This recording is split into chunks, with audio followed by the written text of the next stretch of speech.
بسم الله الرحمن الرحيم. يا أيها المزمل قم الليل إلا قليلا نصفه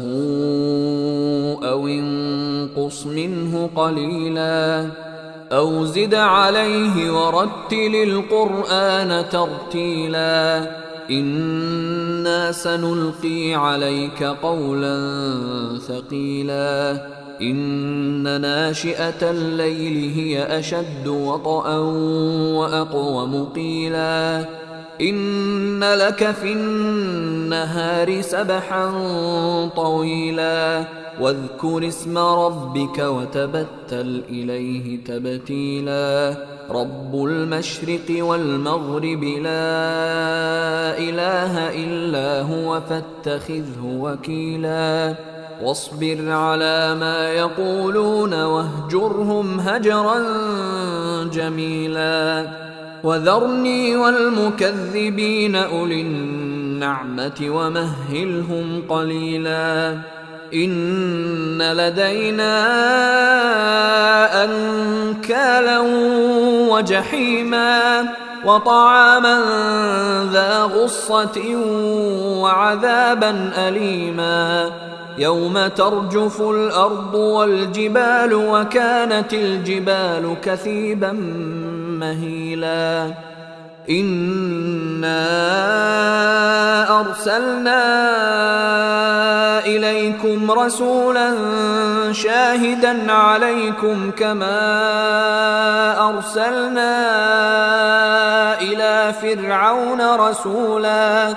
فعصى فرعون الرسول فأخذناه أخذا وبيلا فكيف تتقون إن كفرتم يوما يجعل الولدان شيبا السماء منفطر به كان وعده مفعولا إن هذه تذكرة فمن شاء اتخذ إلى ربه سبيلا إن ربك يعلم أنك تقوم أدنى من ثلثي الليل ونصفه وثلثه وطائفة من الذين معك والله يقدر الليل والنهار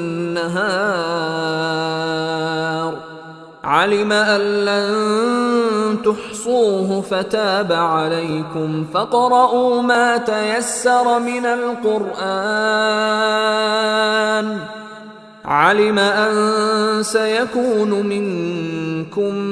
مرضى وآخرون يضربون في الأرض يبتغون من فضل الله وآخرون يقاتلون في سبيل الله